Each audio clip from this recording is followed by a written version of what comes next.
پاکستان کی ثالثی کے ذریعے نئی امریکی تجاویز موصول ہوئی ہیں جن کا جائزہ لیا جا رہا ہے۔ ایرانی قومی سلامتی کونسل کا کہنا ہے کہ امریکہ کے ساتھ مذاکرات میں سخت موقف اختیار کیے ہوئے ہیں۔ ابھی تک امریکہ کی نئی تجاویز کا جواب نہیں دیا۔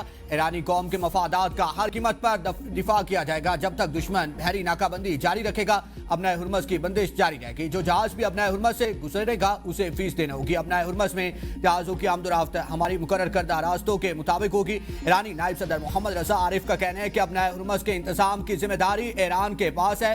یا تو مذاکرات میں ہمیں ہمارے حقوق ملے یا پھر ہم جنگ کریں گے۔ ایران کے نائب وزیر خارجہ سید خطیب زادہ کہتے ہیں اگر جنگ دوبارہ شروع ہوئی تو ایران پوری طاقت کے ساتھ جواب دے گا۔ امریکہ کے حد سے زیادہ مطالبات ایران اور واشنگٹن کے درمیان معاہدے کی راہ میں رکاوٹ ہے۔ ٹرمپ خود بولتے ہیں ان کے بیانات میں تضاد ہے۔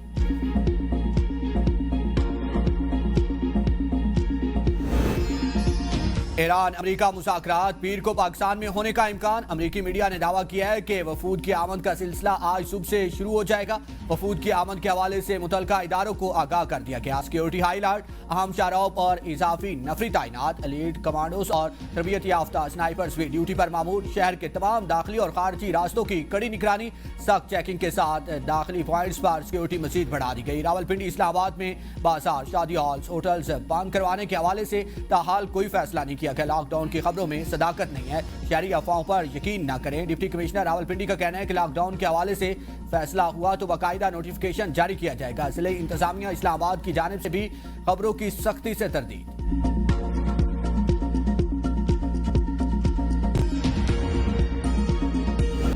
ابنۂ ہرمز کے معاملے پر امریکہ ایران پھر آمنے سامنے۔ امریکہ کی جانب سے ابنۂ ہرمز کی ناکہ بندی برقرار، ایران بھی ڈٹ گیا۔ ابنۂ ہرمز پھر بند، پابندی کی خلاف ورزی پر پاسداران انقلاب کی آئل ٹینکر پر فائرنگ، ٹینکر اور عملہ محفوظ رہا۔ بھارت کے 2 تیل بردار جہازوں کو گزرنے سے روک دیا گیا۔ امریکی سینٹرل کمانڈ کا کہنا ہے کہ ناکہ بندی کے آغاز کے بعد سے اب تک 23 جہاز امریکی فورسز کی ہدایت پر واپس مڑ چکے ہیں۔ امریکی بحری افواج ایران کی بندرگاہوں میں داخل یا نکلنے والے جہازوں پر نگرانی جاری رکھے ہوئے ہیں۔ یہ کارروائیاں بحری راستوں پر کنٹرول اور خطے میں جاری کشیدگی کے تناظر میں کی جا رہی ہیں۔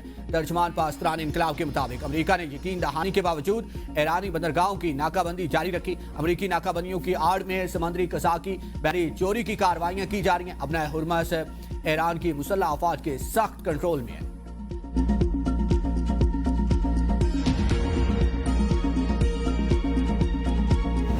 ایران ابنۂ ہرمز دوبارہ بند کرنا چاہتا ہے، وہ امریکہ کو بلیک میل نہیں کر سکتا۔ صدر ٹرمپ کا تقریب سے خطاب، کہا کہ ایران کے ساتھ بات چیت اچھی چل رہی ہے، آج رات تک معلومات آ جائیں گی۔ ہم نے مذاکرات میں سخت موقف اپنایا، اب بھی ایرانیوں سے بات کر رہے ہیں۔ ایران میں بڑی کامیابیاں حاصل کی، رجیم تبدیل کر دی، امریکہ اکیلا لڑ رہا ہے اور جانوں کی قربانی بھی دے رہا ہے۔ اس سے قبل ٹرمپ نے ایئر فورس 1 میں میڈیا سے گفتگو میں کہا آج ایک اچھی اور ذہین شخصیت وائٹ ہاؤس آ رہی ہے، ایک ایسی شخصیت جسے اپنے ملک اور ملک سے باہر کی بہت فکر ہے۔ آج مجھ تک کوئی حتمی ڈیل نہ ہوئی تو بمباری کا سلسلہ دوبارہ شروع کیا جا سکتا ہے۔ معاہدہ نہیں ہوا تو امریکہ کی ایرانی بندرگاہوں پر پابندی برقرار رہے گی۔ ایران سے مذاکرات ویکینڈ کے دوران بھی جاری رہیں گے۔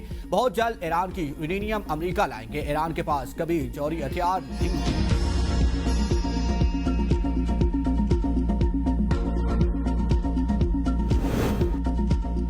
امریکی منصوبوں کے خلاف ایرانی فورسز ڈٹ کر ہیں اور ایران کے سپریم لیڈر آیت اللہ مجتبی خامنہئی کا پیغام، ایران کی بحریہ دشمنوں کو نئی اور تلخ شکست دینے کے لیے مکمل تیار ہے۔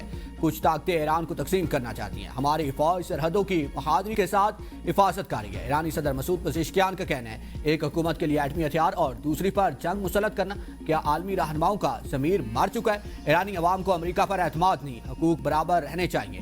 ایرانی آرمی چیف میجر جنرل امیر حاتمی نے دشمن کو 2 ٹوک پیغام دیتے ہوئے کہا کہ کسی بھی دھمکی یا جارحیت کا مقابلہ کرنے کے لیے تیار ہیں، آخری سانس تک اپنے عہد پر قائم رہیں گے۔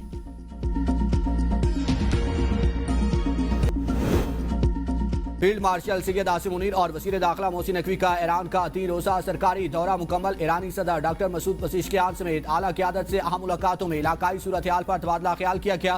فیلڈ مارشل ایرانی وزیر خارجہ عباس عراقچی اور اسپیکر باقر کالیباف سے ملے۔ خطے میں پائیدار امن کے قیام، سیکیورٹی ماحول اور سفارتی روابط پر تفصیلی گفتگو ہوئی۔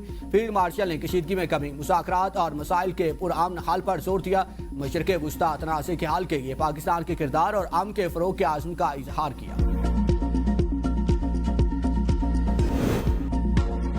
190 ملین پاؤنڈ کیس میں اہم پیش رفت، بشرا بی بی کی آنکھ کی سرجری کے بعد سزا معطلی درخواست پر جلد فیصلہ کرانے کی کوشش، بشرا بی بی کی جانب سے اسلام آباد ہائی کورٹ میں نئی درخواست دائر، سزا معطلی درخواست پر جلد فیصلہ کرنے کی استدعا۔ دوسری جانب بشرا بی بی کے طبی معائنے کے لیے 2 رکنی ڈاکٹرز اور میڈیکل سٹاف کی اڈیالہ جیل آمد، بشرا بی بی کا مکمل طبی معائنہ، آنکھوں سے متعلق پروسیجر کے حوالے سے فالو اپ لیا گیا۔ بشرا بی بی کے مکمل چیک اپ کے بعد میڈیکل ٹیم ان کے مزید علاج معالجے سے متعلق فیصلہ کریں گے۔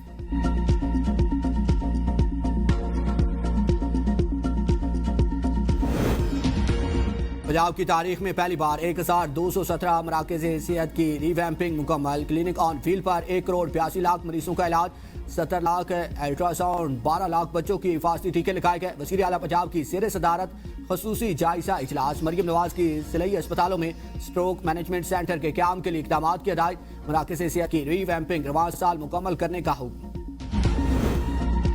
ڈیمز کی تعمیر، سیلاب سے بچاؤ اور آبپاشی دونوں کے لیے یکساں اہم ہے، جاری منصوبوں کو جلد مکمل کرنا ناگزیر ہے۔ وزیر اعلیٰ سہیل افریدی کا سالانہ ترقیاتی پروگرام کے حوالے سے اجلاس میں اظہار خیال، کہا کہ CRBC منصوبہ لاکھوں ایکڑ زمین کے لیے اہم ہے، منصوبے کے لیے نئے PSDP میں مناسب فنڈز مختص کیے جائیں گے۔ سہیل افریدی کی water supply and sanitation schemes کی بحالی کے لیے منصوبہ بندی کی ہدایت، سم ڈیم، چشمہ اکوڑا خیل ڈیم، ساروزی ڈیم پر باقی ماندہ کام مکمل کرنے اور ڈیمز کی تعمیر کے لیے مجوزہ اسکیم سے بھی اصولی اتفاق۔ بنگلہ دیش کے خلاف 2 ٹیسٹ میچز کی سیریز کے لیے 16 رکنی قومی اسکواڈ کا اعلان کر دیا گیا، 4 نئے کھلاڑی اسکواڈ میں شامل، قومی ٹیم کی قیادت شان مسعود کریں گے۔ عبداللہ فضل، عماد بٹ، احسان اویس، بابر اعظم، حسن علی، امام الحق، خرم شہزاد اسکواڈ کا حصہ۔ سابق ٹیسٹ کپتان سرفراز احمد بنگلہ دیش ٹور کے لیے ہیڈ کوچ مقرر، ٹیم 2 مئی کو بنگلہ دیش کے لیے روانہ ہوگی۔